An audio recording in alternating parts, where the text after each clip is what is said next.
काम कनात हऊ। हम भीतर ना जाए, पानी में डर लागेला। अच्छा, अरे पनिया में कोनो सांप की डरात हऊ। आइल हऊ धान रोपनी करे की फुटानी करे आइल हऊ। हमसे रोपनी ना होई, काहे? खुद करा चाहे बनिहार लगाला। अच्छा, रील बनावे में तो लहंगा उठा के ना चलू, आ काम करे में चुनहरात हऊ। हमरा बस के बात नहीं खे खेत में काम कोई। अच्छा, हमार बात कान खोल के सुन ला। बोला बोला। खेतवा में लागल बापा कौरी पनिया ए राजा।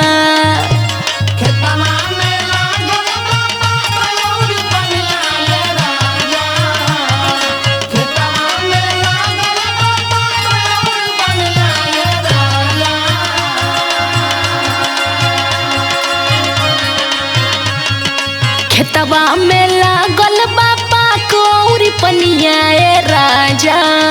होई हमसे ना रोपनिया ए राजा।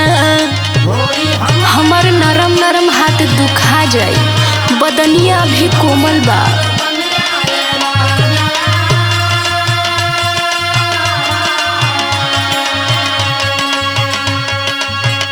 अरे पाक पानी में धान ना लागेला त काटायल पर लागेला। एकदम मूर्खे बाड़ू का। सुना, चली ना काम खाली कैला से बात ये रानी।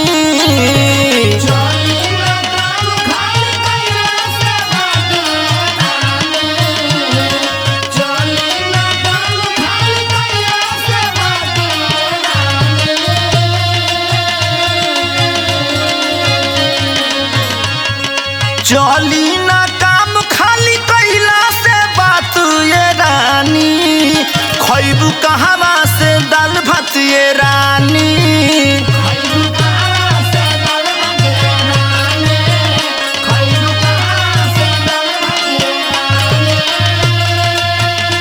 तू तो खाए पिए में आगे रहलू, आ काम में पीछे रहलू। और का, खाए पियब ना त चमकब कैसे, चमकब ना त गमकब कैसे। गमकत कम बाड़ू, बाकी बमकत ज्यादा बाड़ू। ये सब ब्यूटी पार्लर के कमाल है। हाँ, तो बिना मेकअप के सुप नहीं खे लागेलू। हमरा से होई नाही खेती बारी, पानी में जोक से डर लागेला। पानी में के तो रोहू मछरिया खूब खालू। अरे वो तो नॉनवेज नु ह। अच्छा, खिलाइबा का? तू तो मुँह बोले रहलू। कीचड़ में नसा जाई नया हमर साड़ी, पूरा 1350 के ह, माई देले बिया। सब कुछ तो तुम्हारा माई और भाई के दियल, हमार तो कुछ है नहीं के ना। नैहर में राज कोई न बन के महारनिया ए राजा।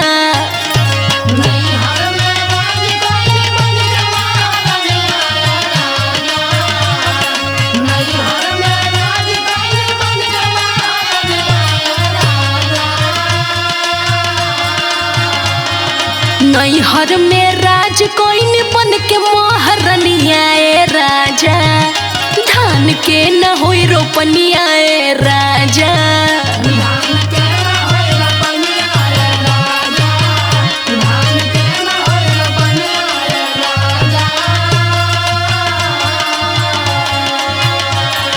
घर में तो तू ड्रामा कैलू सबसे।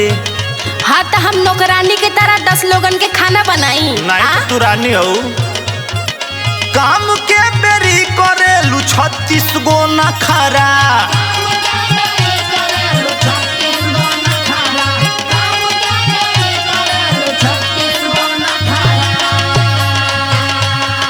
तोहरे चलते हो गइल भाई से बखरा।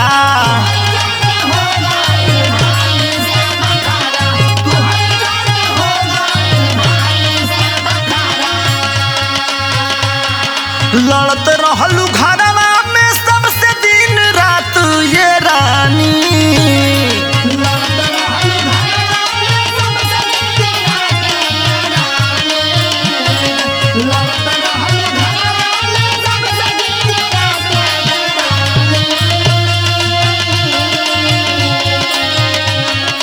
लड़त रहलू घरवा में सबसे दिन रात ये रानी। घोटबू कहवा से दाल भात ये रानी।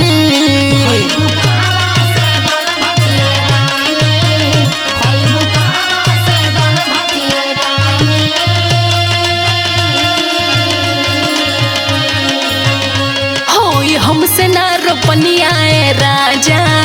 खैबू कहवा से दाल भातिए रानी। होई हमसे ना रोपनिया ए राजा। खैबू कहवा से दाल भातिए रानी। होई हमसे ना रोपनिया ए राजा। खैबू कहवा से दाल भातिए रानी। बोला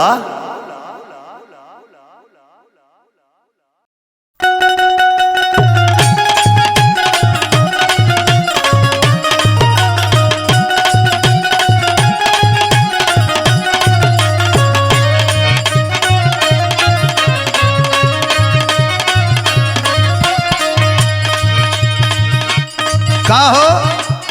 का हो? अरे काम धाम के दिन में कैसन पुआ मुंह बना के बैठल हो? अच्छा तो तू नहीं खा जाना। अरे बतेबू तब न कि अगम जानी। अच्छा सुनो। सुनावता। हम ता नहीं हारे में खड़ाओ ना छुअनी। अच्छा खाली कलम चलावे में बिजी रहत हूँ।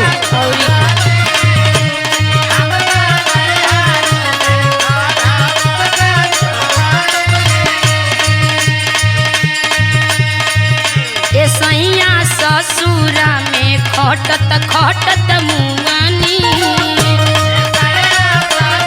नहीं तो पलंग तोड़बू खाली।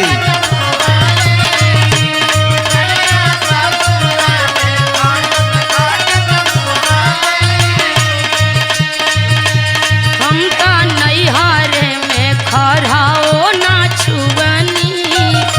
ए सैया ससुरा में खटत खटत मुआनी। अच्छा काहे नहीं बुझती ए बला मुआ बढ़ता परेशानिया। कौन ची? बढ़ता का? परेशानिया। अरे रोवल धोवल छोड़ा ये धनिया चल करे रो पानिया। ना जाई। नंगाई पसारल छोड़ द।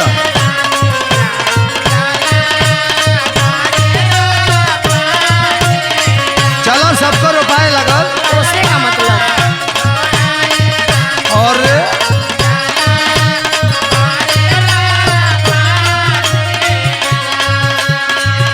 माने रोपबू ना तो खैबू का? जौन तू खइबा उहे खाई। अच्छा सुना। का? पापा के दुलरुई माई के आँखी के पुतरिया।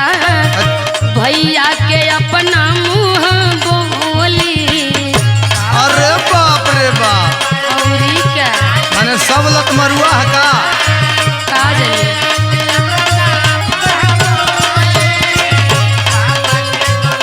ई कुल गुलशन का सहकावल है।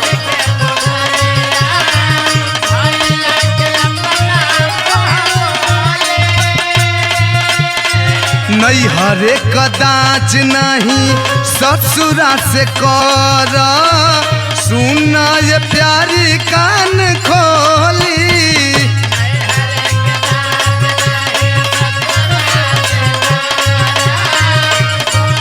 बुझाइल कि ना? बुझाता नहीं बा। नहीं के बुझा तो रमेश सिंह कुटई है।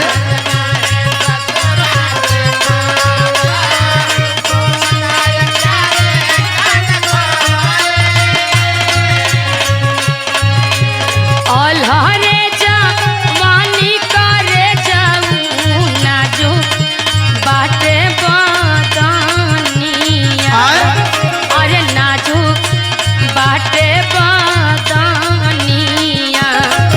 अरे रोवल धोवल छोड़ा ये रानिया चल करे रो पानिया। चला रोवल धोवल बंद करो जल्दी चला। ना जाब तो ना जाब। अरे पिछुआ जाइ हो। बदवा में खैबू का?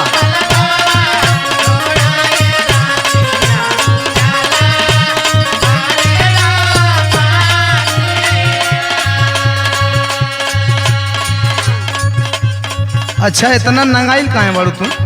तारा चलिए ऐसे। माने हमार चाल का हो गइल बा बताओ तो। बाउर न बा हमके कहिया तू समझ पैबा। अच्छा समझावा तो का समझावल चाहता रू? सुना सुन ये मरद बनब एतना बेदरद सोचली न कबहू खुआब में। बाल तोहर ख्वाब कबो ऐसा सपना ना देखली। मने अपन घर का काम करे में लाज बा। इलाज नहीं थे लेकिन हम पहले नहीं थे।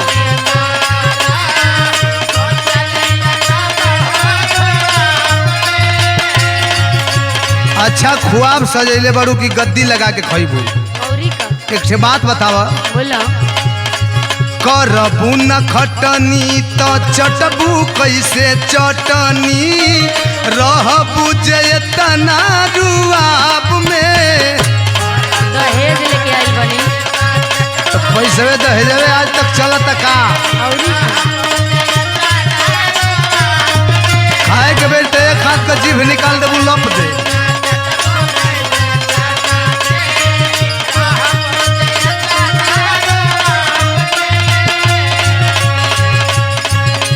देखी के रहनिया ये देवा होला मने में गलानिया।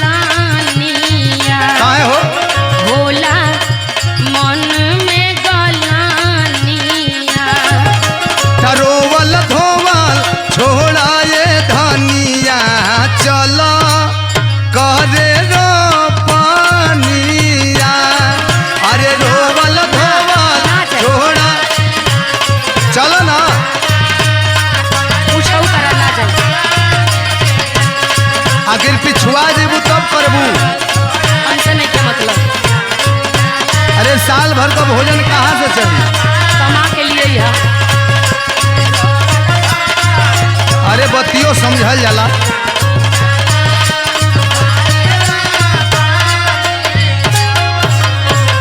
हाँ तो एकरे मत पिटौर मेहरारू हम ना देखली। अच्छा तो तोहरे मतिन बड़ा निमन मनई भी ना देखली।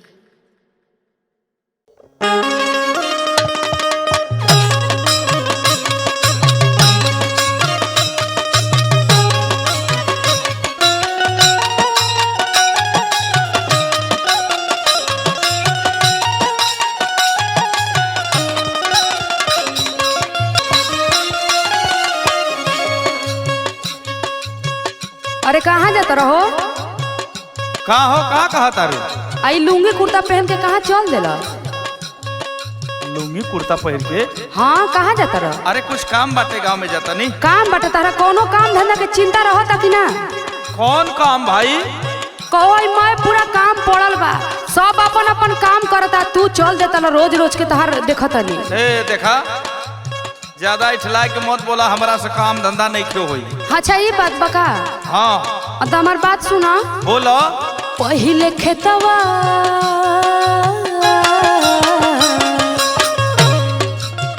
हो, पहिले खेतवा में धनवा रोपाल पिया, घूमे कहाँ जाल पिया ना। दिन भर घूमल मत करा, दिमाग ठिकाने रखा।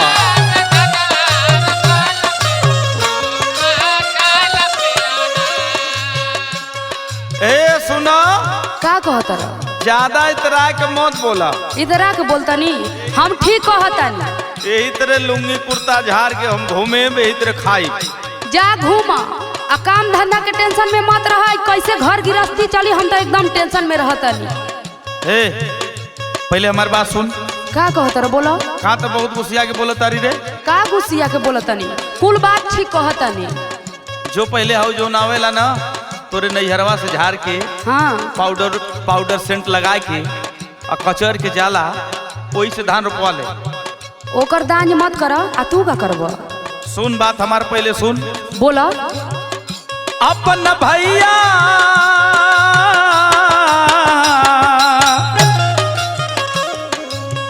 हो, अपन भैया के घरवा बोलाल धनी, धनवा रोपाल धनी ना। अच्छा तो अपना भाई के बोला कर, तू खाली घूमत करब। हाँ वही से रोपवाला, तू रोप, हमसे ना होई।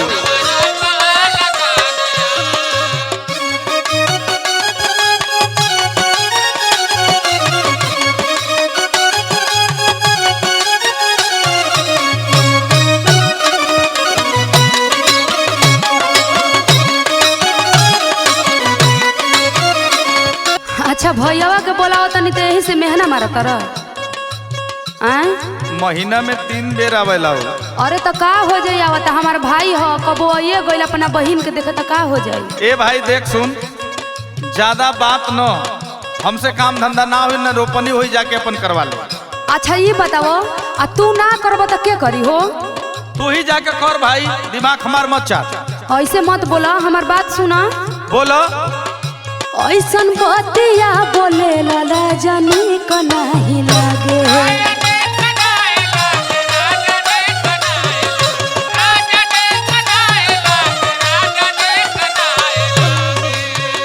अच्छा हाँ हो कहिला करे के काम तो तू लागे ला भागे। बतावा ऐसा नहीं आदमी होला।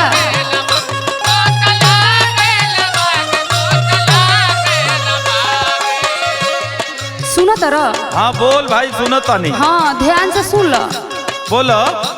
ऐसन बतिया बोले ला राजनी को नहीं लागे। कहिला करे के काम तो तू लागे ला भागे।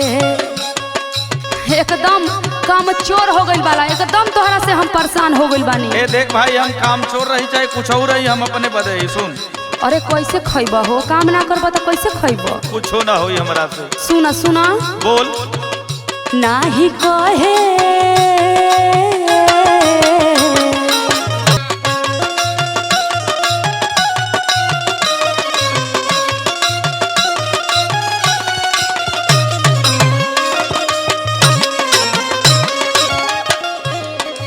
देख भाई, हम पहले ही कह देले बानी, का कहत रह? भाई खेती बाड़ी वाला काम हमसे ना होई। का करब बतावा। और कोनो काम करावे को तो करा ला। तहरा तो नासा बा दिन भर घूमे के, तो तू काम का करब? आई रोपनी ओपनी हमरा से नहीं खी हुई। जा मत कर, हमहू तहरा के कहे ना जाई। तहरा से एकदम हम परेशान हो गइल बानी। सुन पहले सुन। बोलो। खेती बाड़ी के काम नाही भावेला हो। तोहरा का करे के मन करेला? तोहरा कुछो करे के नाही मन एकदम करेला। ना भावेला। सुन। अरे तो मत कर। जब कहेलू त गुस्सा हमके आवेला हो। काहे गुस्सा पड़ेला? तू ना खाला का? बहुत मिजाज हमार खराब होला। खेती बाड़ी के काम नाही भावेला हो। जब कहेलू त गुस्सा हमके आवेला हो। अच्छा सुन तारी, हाँ कुछ सुनता नहीं। कान खोल के सुन ले। अरे बोला बोला। विवेक पर मत के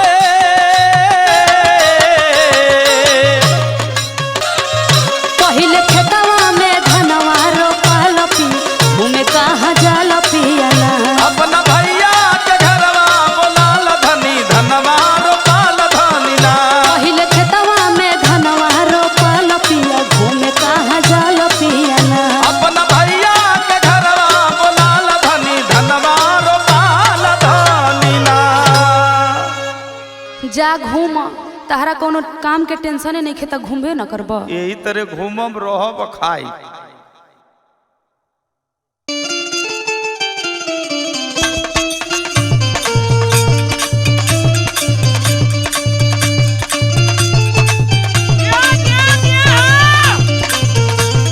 क्या बात है, क्या बात है? हे भगवान, अरे बाप रे बाप, इतना गर्मी पड़ा था, कहाँ जाई हम? बहुत गर्मी पड़ा था। ए सुना तनी सुना, बोला बोला बोला। हाउ तनी बेनवा दे देता ना खोज के। अरे बेनवा खोजा तनी मिलते नहीं क्यों? अरे यार, एक तो गर्मी हो तो ऊपर से लाइटियों कट जाता बार बार। अरे तो बतावा का करी हम? एक तो लाइट कट गई, ऊपर से ये बेहन डाल देला है इतना सारा। ये बतावा पूरा खराब हो जाएगी नहीं? अरे पगली कुछ ना हुई रे, तो सबर के कर मना सबर। कैले रही हम कि इतना बेहन मत डाला, इतना बेहन मत डाला। तू सुनला नहीं कब के ऊपर? अरे तो का भय? इतना बेहन डालने का जरूरत रहा? पूरा बीजो खराब हो जाई अब। अरे कुछ ना खराब हुई, सबर कर सबर। सुना बात। सुनावा। बेहन पर गइल बेसी रउआ नाही सोचनी। बेहन पर गइल बेसी रउआ नाही सोचनी। पानी बरसे न राजा कैसे होई रोपनी।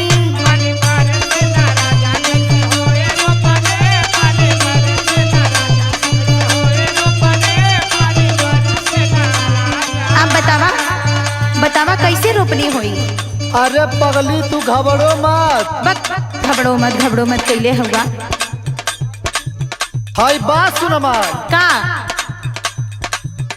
रही कतही ना घर में धर के जगह, रही कतही ना घर में धर के जगह, असो धान रोपवाई बरानी 10 बीघा।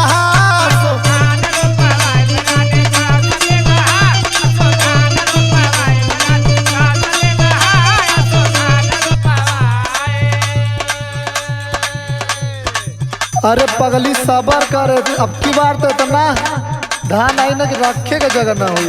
अच्छा कपारे पे रख ली। हाँ देख लिए तू देख लिए। तोहरे दिमाग के हम का कहीं। का भाई सुना हमार बात सुना। सुना सुना सुना। पड़ल बाटे झूरा हाल बाटे बुरा,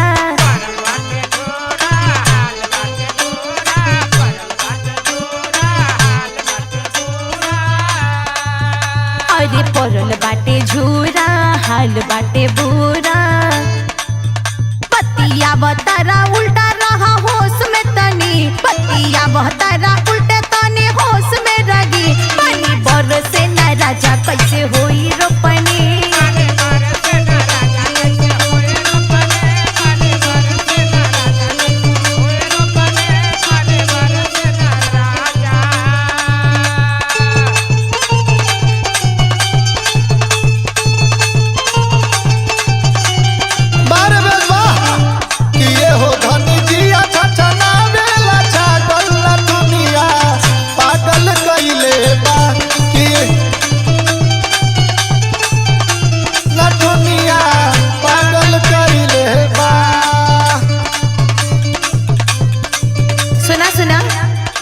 अरे सुन सुन हमार बात सुन तू। अच्छा का सुनी हम।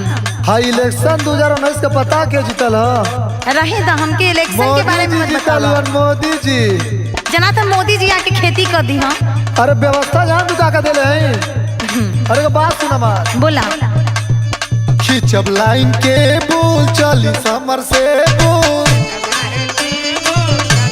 मोदी जी कुल व्यवस्था देले बस बताओ। इतना का मुर्गी नहीं उतना का मसाला होगा। अरे मोदी राज रे पगली सब कुछ होई तू देखत रहो। खिंचब लाइन के बोल चली समर से बोल। अच्छा अच्छा स्मार्ट बनी हमके ना बुझा गदा, स्मार्ट बनी हमके ना बुझा गदा, असो धान रोपवाई बरानी 10 बीघा।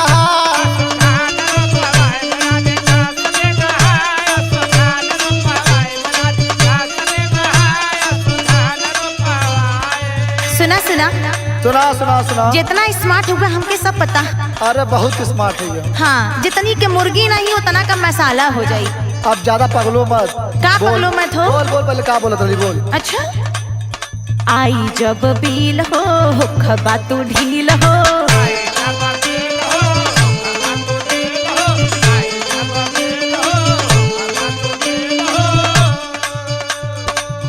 अरे तो बिल आई तो देखल जाई धनवा तो आई। अच्छा हाँ उतना का बिल आ जाई जितना का धान ना आई। अरे तू पागल ही तू देखत जो। अरे आई जब बिल हो खबा तू ढील हो, देख ली हाँ बिल 10,000 के बनी, देख ली हाँ बिल 10,000 के बनी, पानी बरसे ना राजा कैसे होई रोपनी।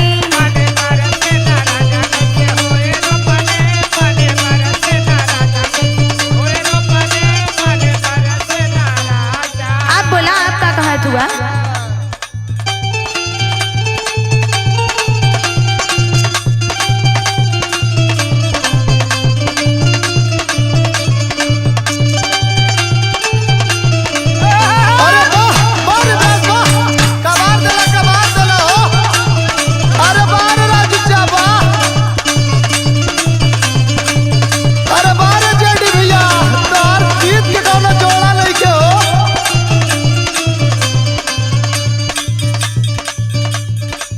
और हम का कहती ध्यान से सुने ध्यान से। का सुनी। धान बाटे जबरा रेट मिली तगड़ा,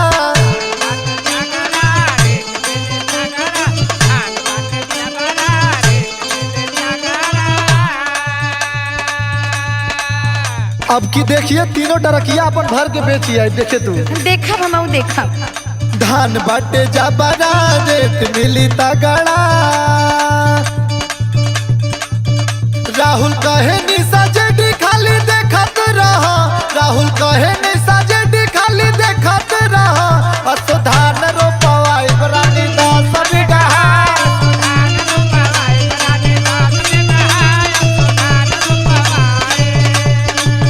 पानी बरसे ना राजा कैसे होई रोपनी असो धान रोपवाई रानी 10 बीघा पानी बरसे ना राजा कैसे होई रोपनी असो धान रोपवाई रानी 10 बीघा पानी बरसे ना राजा कैसे होई रोपनी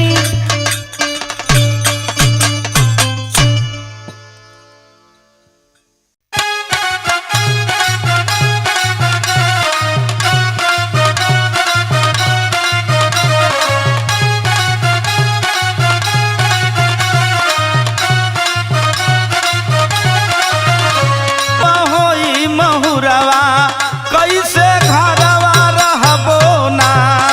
अरे बाप रे, ऐसे मत बोली। रात दिन ना कटिए हमार सोना।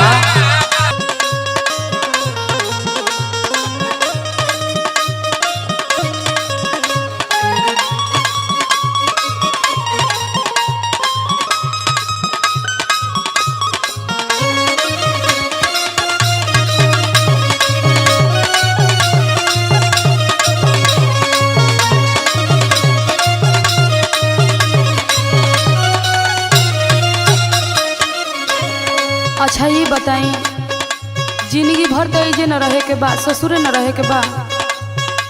ठीक बा, लेकिन सावन का महीना बड़ा मनभावन बा ये हमार धनी। ओहो, आपो के बात समझतनी, लेकिन हमरो बात समझे के कोशिश करें। हमरा से दूर जाबू तो ठीक नहीं खे, जान जा। ऐसे मत करें, हमार बात सुने। कह। ससुरा में जिंदगी बिताई बुझी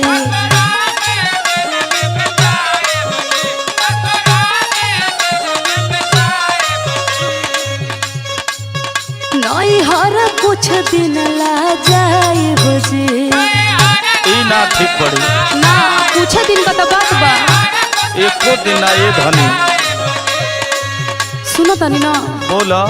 ससुरा में जिंदगी बिताई बुझी नई हर कुछ दिन ला जाई बुझी काहे ने की बात बुझत। खूब बुझतानी, कह देली तोहरे बिना ना रहेम त ना रह। सुनी। बोला।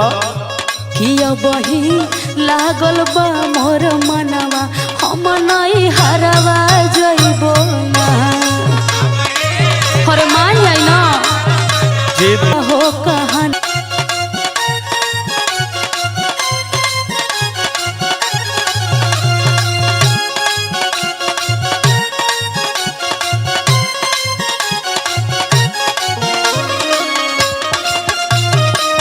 बात बुझतारू आ जानतारू आ जाए का जिद करतारू। हाँ तो का करी बताई, सब लड़की जा तरी सन, देख देख के बहुत मन करता हमरो जाए के। 1 घंटा बदे कहीं चल जालू तो हमार जानलू का हाल होला। ओहो। सुना, तोहसे हम बहुत प्यार करीले।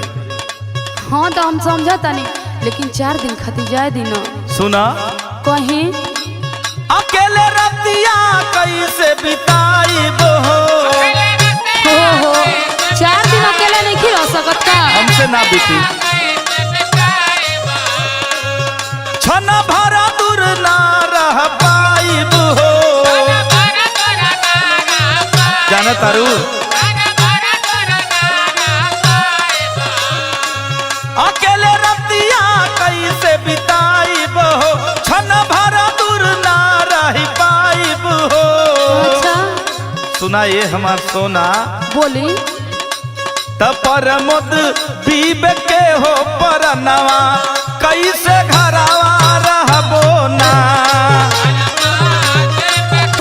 आइल बा हो सवनवा हम नई हरवा जइबो ना रतिया दिनवा होई महुरवा कैसे घरवा रहबो ना। ई हमर मानिल हो कहनवा हम नई हरवा जइबो ना विवेक परम के हो वरन, विवेक परम के हो परन